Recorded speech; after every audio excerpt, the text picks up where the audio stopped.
नमस्कार दोस्तों, स्वागत है आपका अपने YouTube चैनल MP ऑफिशियल पर। फ्रेंड्स, आज की इस वीडियो में हम बात करेंगे हिंदी भाषा के 20 महत्वपूर्ण प्रश्न पर दोस्तों, जो कि किसी भी प्रतियोगी परीक्षाओं के लिए बहुत ही इम्पोर्टेंट है। दोस्तों, यदि आप चैनल पर नए हैं तो चैनल को सब्सक्राइब कर लीजिए और बेल आइकन को ऑन कर लीजिएगा ताकि वीडियो का नोटिफिकेशन आपको मिल सके। तो चलिए दोस्तों, बिना किसी देरी के वीडियो को शुरू करते हैं। दोस्तों, हमारा पहला प्रश्न है, ध्वनियों के सार्थक समूह को क्या कहते हैं? प्रश्न सुनिए, ध्वनियों के सार्थक समूह को क्या कहते हैं? दोस्तों, सही जवाब है शब्द। ध्वनियों के सार्थक समूह को शब्द कहते हैं। प्रश्न नंबर 2, वाक्य में प्रयुक्त शब्द क्या कहलाता है? दोस्तों, सही जवाब है ऑप्शन ए, पद। वाक्य में प्रयुक्त शब्द पद कहलाता है। प्रश्न नंबर 3, शब्द की क्या विशेषता होती है? दोस्तों, हिंदी भाषा में किसी शब्द की विशेषता क्या होती है? क्या है? शब्द की रचना विभिन्न ध्वनियों के मेल से होती है। सही है। शब्द भाषा की स्वतंत्र व सार्थक इकाई है। ये भी सही है। शब्द भाषाई अभिव्यक्ति का मूल रूप है। तो दोस्तों, ये भी सही है। तो दोस्तों, इसमें हमारा ऑप्शन डी जो है वो सही होगा, क्योंकि इसमें जो तीनों जो ऑप्शन दिए हुए हैं ऊपर, वो तीनों ही शब्द को सही से व्याख्या शब्द की करते हैं।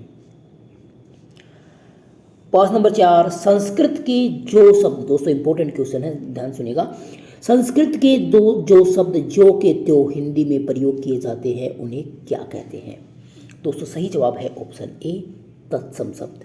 संस्कृत के जो शब्द हिंदी में जो के तो प्रयोग किए जाते हैं, उनको तत्सम शब्द कहते हैं। अगला प्रश्न नंबर 5, संस्कृत के जो शब्द परिवर्तित होकर हिंदी में आए, उन्हें क्या कहते हैं? दोस्तों, सही जवाब है ऑप्शन सी, तद्भव शब्द।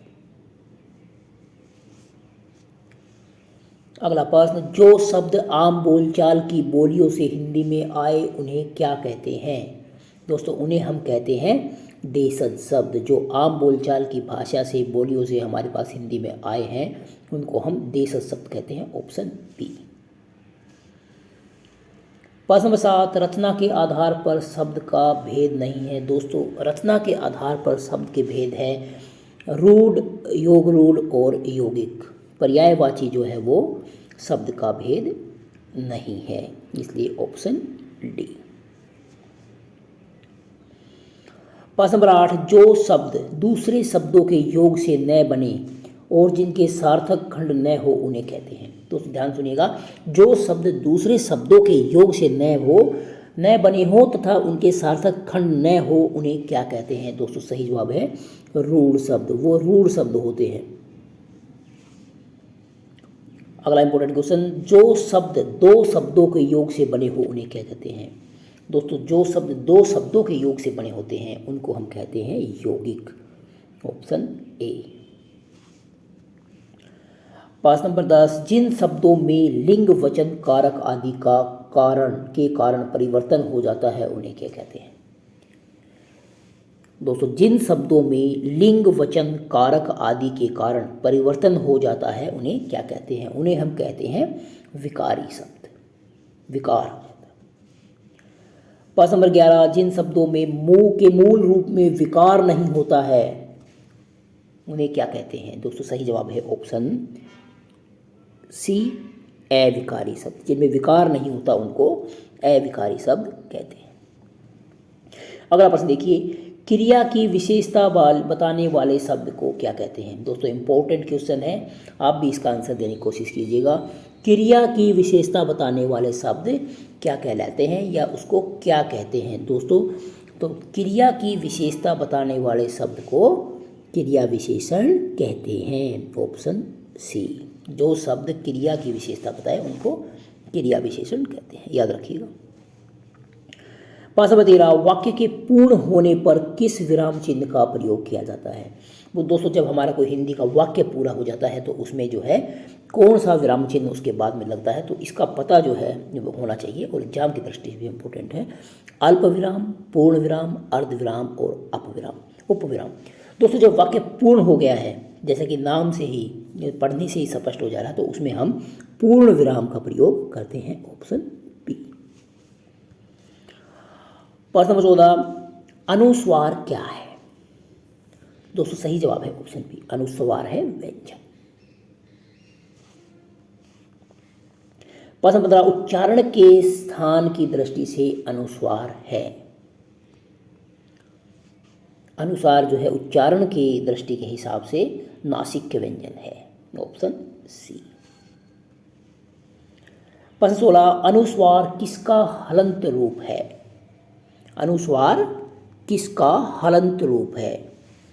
दोस्तों सही जवाब है वर्ग के पंचम वर्ण का, डी।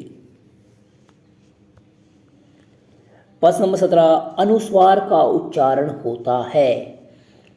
दोस्तों अनुस्वार का उच्चारण जो है वो नासिका से होता है, केवल नासिका से, ऑप्शन बी। प्रश्न नंबर 18, अनुस्वार का प्रयोग शब्द में कहाँ पर होता है? ऑप्शन है प्रारंभ में, मध्य में, अंत में, और मध्य और अंत में। तो दोस्तों जो अनुस्वार जो होते हैं उनका जो है जो प्रयोग होता है वो शब्द के मध्य और अंत में होता है, प्रारंभ में नहीं होता है। इसलिए ऑप्शन डी हमारा सही है कि अनुस्वार का प्रयोग मध्य और अंत में होता है। प्रश्न 19, संतरा का अनुस्वार युक्त मानक रूप है। दोस्तों सही जवाब है ऑप्शन ग, जिसमें अंक की बिंदी लगती है, मानक रूप है, ऑप्शन सी संतरा। और हमारा 20वां व अंतिम प्रश्न, संबंध का पंचम वर्ण युक्त रूप क्या है? दोस्तों पंचम वर्ण में अनुस्वार की जगह पंचम वर्ण में खुद मूल रूप में ही शब्द का प्रयोग किया जाता है। जैसे इसमें जो संबंध जो का जो पंचम वर्ण युक्त जो रूप है वो है संबंध, जिसमें आधा मैं और आधा न का प्रयोग किया गया है। इसमें अंक बिंदी की जगह जो है आधे शब्द माँ, आधा मैं, आधा न आदि का प्रयोग किया जाता है, वो पंचम वर्ण युक्त वर्ण होता है। तो दोस्तों इसका सही जवाब है ऑप्शन बी संबंध। तो दोस्तों ये थे आज के महत्वपूर्ण प्रश्न। यदि वीडियो आपको अच्छी लगी है तो वीडियो को लाइक कीजिए, शेयर कीजिए और चैनल को सब्सक्राइब करना मत भूलिएगा दोस्तों। धन्यवाद।